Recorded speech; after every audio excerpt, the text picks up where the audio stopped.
Hello বন্ধুরা, আমি শেখ গন্ডিল। আজকে রেট্রোভিউর এপিসোড 11-এ আমরা কথা বলবো 1994 সালের অ্যানিমেটেড ছবি দ্য লায়ন কিংকে কেন্দ্র করে। এই ছবিটা আমি জানি প্রচণ্ড পপুলার, প্রচুর মানুষের দেখা, প্রচুর মানুষের খুব পছন্দের, খুব ভালোবাসার কাছের ছবি হচ্ছে দ্য লায়ন কিং। সেই ছবিটাকে নিয়ে আজকে এই ভিডিওতে আলোচনা হবে। সবার আগে আমি একটা কথা বলে রাখতে চাই, দেখুন ওয়েস্টার্ন যে অ্যানিমেটেড ফিল্মগুলো সেগুলো মূলত বাচ্চাদেরকে টার্গেট করে তৈরি করা হয়। সেই ছবিগুলোর মধ্যে যে কারণে আপনি পাবেন শুধুমাত্র প্লট, সেই ছবিগুলোর মধ্যে ফিচার ফিল্মের যে চিত্রনাট্য আমরা নর্মালি ডিমান্ড করি, একটা ভালো ছবির থেকে এক্সপেক্ট করি, সেই জিনিসটা কিন্তু আপনারা এই অ্যানিমেটেড ছবিগুলোর মধ্যে পাবেন না, এবং সেটা থাকবারও কথা নয়। তার কারণ হচ্ছে বাচ্চাদের যে অ্যাটেনশন স্প্যান সেটা প্রচণ্ড কম হয়। তাদেরকে যদি আপনি একটা 2.5 ঘন্টার ছবি দেখানোর চেষ্টা করেন, যদি আপনি তাদেরকে একটা 2 ঘন্টা 15 মিনিটের ছবি দেখানোর চেষ্টা করেন, সেটা যত ভালোই ছবি হোক না কেন, তারা কিন্তু ওই 2 ঘন্টা 15 মিনিট ঠান্ডা মাথায় বসে শান্ত হয়ে একটা যে ছবি দেখবে সেটা তাদের পক্ষে সম্ভব নয়, এটা বাচ্চাদের পক্ষে সম্ভব নয়। তো বাচ্চাদেরকে টার্গেট করে যে ছবিগুলো তৈরি করা হয় সেখানে আমরা একটা ফিচার ফিল্মের এক্সপেকটেশন রেখে কখনো সেই ছবিটা দেখতে বসতে পারি না এবং সেটাকে রিভিউ করতে পারি না। অর্থাৎ এই অ্যানিমেটেড ফিল্মগুলো কিন্তু অনেক বেশি প্লট পয়েন্ট ভিত্তিক হয়। এখানে কিন্তু প্রত্যেকটা জিনিসকে যে ধরে ধরে ডেভেলপমেন্ট দেওয়া হবে সেই জিনিসটা কিন্তু করা হয় না। এই ছবিটার ক্ষেত্রে যারা ছোটবেলায় ছবিটা দেখেছে, কম বয়সে যারা ছবিটা দেখেছে, তাদের যে ইমোশন এই ছবিটার প্রতি সেটা জাস্ট নেক্সট লেভেলে। তাদের কাছে এটা একটা মাস্টারপিস, এবং ডেফিনেটলি অনেক রিজন রয়েছে মাস্টারপিস হওয়ার এই ছবিটার। আদারওয়াইজ এই ছবিটা এত বেশি পপুলার হতে পারতো না। এত মানুষের একসঙ্গে কোনো কাজ যখন ভালো লাগে তার মধ্যে প্রচুর ভালো দিক রয়েছে, কিন্তু যে ইমোশনটা তাদের কাজ করে যারা ছোটোবেলায় দেখেছে তাদের ক্ষেত্রে কিন্তু সেই ইমোশনটা কাজ করবে না যারা অনেকটা বড় বয়সে দেখেছে। যেমন আমি বড় বয়সে দেখেছি এই ছবিটা, আমি কিন্তু প্রচণ্ড ছোটোবেলায় এই ছবিটা দেখিনি, ফলত আমার ইমোশনটা কিন্তু অন্য ধরনের এই ছবিটার প্রতি। একই ইমোশন কিন্তু আমার নয়। সেটা কার দোষ? ছবিটার দোষ? একেবারেই ছবিটার দোষ নয়, সেটা আমার দুর্ভাগ্য যে আমি বড় বয়সে ছবিটা দেখেছি। ছোটোবেলায় দেখলে হয়তো আপনারা যতটা ছবিটাকে হাইলি রেট করেন, আমিও ছবিটাকে ততটাই হাইলি রেট করতে পারতাম। তার মানে কি এই ছবিটা আমাকে একটু ইমোশনাল করতে পারেনি? আমি সে কথা একেবারেই বলছি না। একটা হয় হচ্ছে ইমোশনাল অ্যাটাচমেন্ট, যে আপনি একটা কাজ দেখছেন সেখানে চরিত্রগুলো জীবনে ইনভেস্টেড হওয়ার জন্য যেটুকু ইমোশন ওয়ার্ক করা প্রয়োজন, ওর জীবনের পরবর্তীতে কি হচ্ছে সেটা জানবার জন্য, ইন্টারেস্টেড থাকবার জন্য যেটুকু ইমোশন প্রয়োজন সেটুকু ইমোশন ওয়ার্ক করছে। সেই জিনিসটা কিন্তু দ্য লায়ন কিং এর ক্ষেত্রে আমার সঙ্গে হয়েছে। কিন্তু আমার সঙ্গে সেই ব্যাপারটা হয়নি যে আমি প্রচণ্ড কাঁদছি বা প্রচণ্ড ইমোশনাল হয়ে গেছি, ক্যারেক্টারটার একটা পার্টিকুলার সিন হঠাৎ করে ফেসবুকে এলে সেটা দেখে প্রচণ্ড দুঃখ করবো না, সেই ব্যাপারটা কিন্তু আমার ক্ষেত্রে হয়নি। আমি জানি আপনাদের অনেকের ক্ষেত্রেই সেই জিনিসটা কিন্তু হয়, এবং সেটার আমি আবারও বলছি সমস্ত ধরনের যুক্তি আছে। এটা আমার দুর্ভাগ্য যে আমি অনেকটা পরে লায়ন কিং ছবিটা দেখেছি। এখন এই ছবিটার মধ্যে বড় বয়সে দেখবার জন্য যেটা আমার জন্য একেবারেই ওয়ার্ক করেনি, ইমোশন ওয়ার্ক করেছে অ্যাট সাম লেভেল, কিন্তু একেবারেই যেটা ওয়ার্ক করেনি সেটা হচ্ছে কমেডি। এখানে কমিক রিলিফের নামে যে যে জিনিসগুলো রয়েছে সেই জিনিসগুলো আমি এনজয় করিনি। আবার যে জিনিসটা লায়ন কিং ছবিটার মধ্যে খুবই ভালো লাগে সেটা হচ্ছে সিম্বা ক্যারেক্টারটা, অর্থাৎ যে প্রোটাগনিস্ট, যে হিরো, তার কিন্তু একটা প্রপার জার্নি রয়েছে, যেটাকে আমরা হিরোজ জার্নি বলি। একটা কিন্তু উত্থান পতন সেই জার্নির মধ্যে আপনি দেখতে পাবেন। আমি কে এই প্রশ্নটাকে কিন্তু কোথাও একটা তাড়া করে বেড়ায়। ওর বাবা ওকে বিভিন্ন ধরনের লেসেন্স দিয়েছে, জীবন থেকে ঠেকে অনেক সময় ও শিখেছে। সেই শিক্ষাগুলো নিয়ে ক্লাইম্যাক্সে গিয়েও নিজের জীবনের সবচেয়ে সঠিক কাজটা করে, এবং ওর যে বাবা মুফাসা, যে একজন দুর্দান্ত রাজা ছিল, তার কোথাও একটা যোগ্য সন্তান হিসেবে নিজেকে প্রতিষ্ঠা করতে পারে।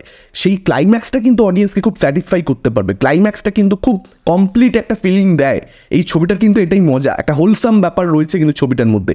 প্রেম রয়েছে, গান রয়েছে, কমেডি রয়েছে, অ্যাকশন রয়েছে, একদম মেন স্ট্রিম ছবি। কিন্তু ননসেন্স মেন স্ট্রিম ছবি কিন্তু একেবারেই নয়। এই ছবিটা আমাদেরকে জীবনের ব্যাপারে অনেক কিছু শেখায়, সেটাই এই ছবিটাকে একটা এক্সট্রাঅর্ডিনারি ছবিতে পরিণত করে, একটা মেমোরেবল ছবিতে পরিণত করে। এখানে সিম্বা ক্যারেক্টারটার যে একটা পাস্ট রয়েছে, যে ওর জন্যই ওর বাবা মুফাসাকে কোথাও একটা মারা যেতে হয়েছে, ওর ভুল না থাকলে হয়তো মুফাসা আজও বেঁচে থাকতো, সেই যে গিলটা সেটা ওকে কোথাও একটা ভেতরে ভেতরে খেতে থাকছে। ও সেই পাস্টের থেকে বেরিয়ে আসতে চাইছে তো বটে, কিন্তু পাস্টের থেকে বেরোতে পারছে না, কারণ ও পাস্টের থেকে পালাতে চাইছে। ওর অতীতে করা ভুলের থেকেও পালাতে চাইছে তত বেশি ওকে ওর অতীত হন্ট করতে থাকছে। সেই জিনিসটা কিন্তু আমাদের প্রত্যেকের ক্ষেত্রেই কোথাও একটা সত্যি। আমরা আমাদের জীবনে প্রত্যেকেই ছোট ভুল বড় ভুল প্রত্যেকেই ভুল করেছি, এবং সেই ভুলগুলো কিন্তু অনেক ক্ষেত্রেই আমাদেরকে হন্ট করে। আমাদের পাস্ট আমাদেরকে ডেফিনেটলি হন্ট করে। প্রত্যেকের ক্ষেত্রেই এটা সেম গল্প। এটা খুব রিলেটেবল একটা বিষয় এই ছবিটার মধ্যে দেখানো হয়েছে। কিন্তু সেই পাস্টের থেকে আমরা বেরোবো কীভাবে, সেটাকে কেন্দ্র করে যে মেসেজিংটা, সেটা ডেফিনেটলি এই ছবিটার মধ্যে দুর্দান্ত। এবং সেটা সবথেকে বড় কথা একটা বাচ্চাদের ছবির মধ্যে। আজকে ধরুন আমরা জীবনে ভুল করেছি এবং সেই ভুলের থেকে কীভাবে বেরোতে হবে, পাস্টকে কীভাবে ভুলতে হবে আমরা শিখে নিয়েছি। যারা এই ছবিটা হয়তো দেখেওনি তারাও আজকের দিন এটা জানে যে আচ্ছা ঠিক আছে আমার ভুলের সঙ্গে আমি কীভাবে ডিল করব, আমার পাস্টের সঙ্গে আমি কীভাবে ডিল করব। তো সেই মেসেজিংটা হয়তো তাদের জন্য বিশাল কিছু নাও হতে পারে, কিন্তু একটা বাচ্চাদের ছবিতে যদি আপনি একটা কার্টুনের মাধ্যমে তাদেরকে এই মেসেজটা দিতে পারেন, তাদের যেটা আপকামিং জীবনে কাজে লাগতে চলেছে, তার থেকে ভালো কি হতে পারে। আর একটা সিন রয়েছে দেখবেন যেখানে মুফাসা সিম্বাকে বলে যে সাহসী হওয়া আসলে কি। সাহসী হওয়া মানে কিন্তু এটা একেবারেই নয় যে বিপদের কাছে আমি এগিয়ে গেলাম বা বিপদকে আমি নিজে আহ্বান জানালাম যে আসো ভাই আমার সমস্যা তৈরি করো, এটা কিন্তু সাহসী হওয়া নয়।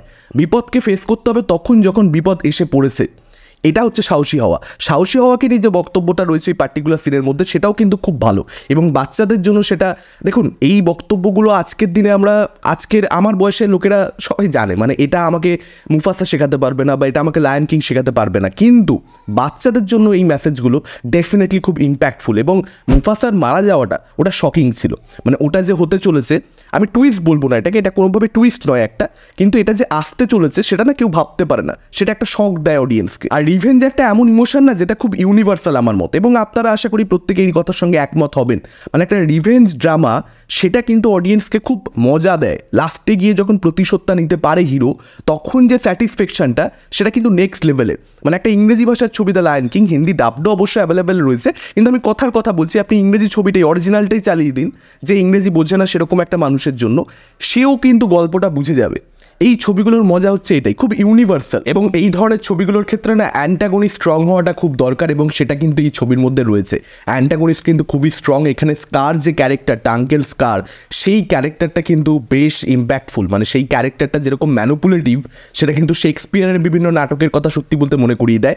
ও এমনভাবে ম্যানুপুলেশন করে যে সামনের মানুষটা মনে করবে যে সে তার নিজের সিদ্ধান্ত নিজেই নিচ্ছে, কিন্তু আসলে ওই সিদ্ধান্ত নেওয়ার গ্রাউন্ডটা, ওই সিদ্ধান্ত নেওয়ার পরিস্থিতিটা বা মেন্টালিটিটা তৈরি করে দিচ্ছে কিন্তু স্কার। আর মুফাসা মারা যাওয়ার পরবর্তীতে স্কার রাজা হয়ে গেলে রাজ্যের কি দশা হয়েছে, রাজ্যকে সে কতটা বাজেভাবে পরিচালনা করেছে একজন রাজা হিসেবে, সেই জিনিসটাই কিন্তু এস্টাবলিশ করা হয়েছে। এগেন ডেভেলপমেন্ট নেই, যেটার কথা আমি শুরুতেই বলে দিলাম, কিন্তু এস্টাবলিশ কিন্তু করা হয়েছে যে রাজ্যের প্রজারা তারা একেবারে নিজেদের রাজাকে নিয়ে খুশি নয়, তারা খাদ্যাভাবে ভুগছে, এবং যে কারণে কিন্তু তারা চাইছে কোথাও একটা যে একজন ভালো রাজা তাদের যদি তারা পেতো তাহলে খুব ভালো হতো। এবং তখন তারা ভাবা শুরু করছে যে মুফাসা কতটা ভালো রাজা ছিল, তার সময় আমরা সকলে কত বেশি খুশি ছিলাম, কতটা আনন্দে ছিলাম, এবং পরিষ্কার এটা দর্শক বুঝতে পারে যে একজন ভালো রাজা এখানে প্রজারা কিন্তু চাইছে, এবং সেই সময় কিন্তু রিটার্ন হয় সিম্বার।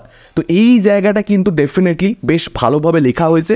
হ্যাঁ, আবার বলছি ডেভেলপমেন্ট নেই, কিন্তু ডেফিনেটলি প্লট হিসেবে এটা কিন্তু বেশ ভালো একটা প্লট, খুব পোক্ত একটা প্লট, মানে সকলেরই কিন্তু এই গল্পটা ভালো লাগবে এবং খুব মেইন স্ট্রিম মনে হবে, এটা নিয়ে কোনো রকম সন্দেহ নেই। এবং টেমপ্লেট ওয়াইজ যদি আপনারা ভালো করে ভেবে দেখেন, দ্য লায়ন কিংয়ের সঙ্গে কিন্তু বাহুবলীর প্রচুর মিল রয়েছে। মানে বাহুবলী ছবিটা ডেফিনেটলি তার মধ্যে প্রচুর এক্সট্রা মেটেরিয়াল অ্যাড করেছিলেন রাজামৌলি, যে কারণে দুটো পার্টের ছবি হয়েছে। দ্য লায়ন কিং একটাই ছবি, সেটা 1 ঘন্টা 20-25 মিনিটের, কিন্তু বাহুবলীতে অনেক বড় বড় দুটো ছবি, অনেক প্রচুর জিনিসপত্র তিনি অ্যাড করেছেন। কিন্তু ভালো করে যদি টেমপ্লেটটা ভেবে দেখেন, একজন বাবা রয়েছে, তার ছেলে রয়েছে, বাবা রাজা, ছেলে পরবর্তীতে রাজা হবে, কিন্তু বাবার ভাই বাবার প্রতি জেলাস, অর্থাৎ কাকা কোথাও একটা ছেলের সঙ্গে শেষ অবধি লড়বে, এবং সেই জিনিসটাই কিন্তু আমরা দ্য লায়ন কিংয়ের মধ্যেও দেখতে পাই। ওখানে প্রভাসের যে ক্যারেক্টারটা ছিল অমরেন্দ্র বাহুবলী, সেই ক্যারেক্টারটা হচ্ছে বেসিক্যালি মুফাসা, এখানে মহেন্দ্র বাহুবলী হচ্ছে সিম্বা, আর স্কার হচ্ছে বেসিক্যালি এখানে বাল্লাল দেবা। আর যে আসলে হিরো, যা রাজা হওয়া উচিত, সে বহুদিন নিজের রাজ্যের বাইরে থাকে, এবং ক্লাইম্যাক্সে গিয়ে রাজ্যে তার রিটার্ন হয়, এবং তার পরবর্তীতে সে ভিলেনকে হারায়, অর্থাৎ কাকাকে হারায়। সেই জিনিসটা কিন্তু আমরা বাহুবলীর মধ্যেও দেখতে পাই, দ্য লায়ন কিংয়ের মধ্যেও দেখতে পাই, এবং ইমোশনটা কোথাও একটা রিভেঞ্জের ইমোশন। আর একটা পার্টিকুলার সিন আছে বাহুবলীর মধ্যে, যেখানে দেখবেন রাজমাতা অ্যাকচুয়ালি প্রজাদের সামনে নতুন রাজা, যে এখনও একদম ছোট, একদম শিশু, মানে মহেন্দ্র বাহুবলীর ক্যারেক্টারটা, তাকে একদম হাতে করে নিয়ে গিয়ে হ্যাঁ আপ কেন রাজা এরকমভাবে প্রতিষ্ঠা করে দেয়।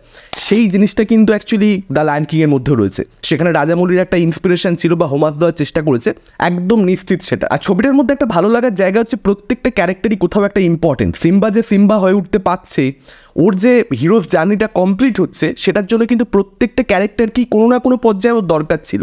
কোনো ক্যারেক্টারই কিন্তু ওর্থলেস নয়, যে আছে জাস্ট থাকতে হয়। যারা কমিক রিলিফ হিসেবেও আছে, তারাও কিন্তু গল্পে কোনো না কোনো জায়গাতে ইম্পর্টেন্ট জায়গা পাচ্ছে। তো সেই জিনিসটা খুব ভালো লাগে, এবং গান যেগুলো রয়েছে, গানগুলো কিন্তু বেশ ভালো। ছবিটা দেখবার সময় সেই গানগুলো কিন্তু এবং গানটা কিন্তু একটা স্টোরি টেলিংয়ের ওয়ে হিসেবে ইউজ করা হয়েছে।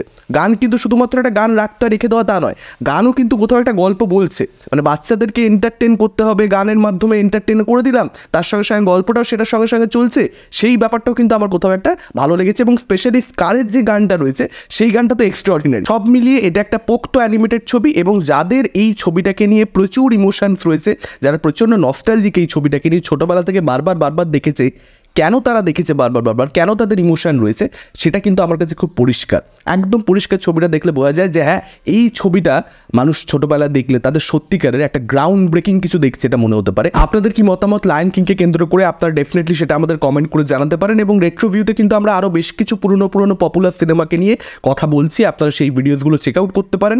ডেফিনেটলি একটু কিছু ইনফরমেশন এক্সট্রা হলেও বা একটু কিছু এক্সট্রা অ্যানালাইসিস হলেও আপনারা পাবেন, সেটা আপনাদের ভালো লাগবে বলেই আমাদের বিশ্বাস। এই ভিডিওটা ভালো লাগলে লাইক করতে পারেন, শেয়ার করতে পারেন। আমাদের চ্যানেল নতুন হলে চ্যানেলটাকে অবশ্যই সাবস্ক্রাইব করতে পারেন। আজকের মতন টাটা, চোখ রাখুন পরবর্তী ভিডিও।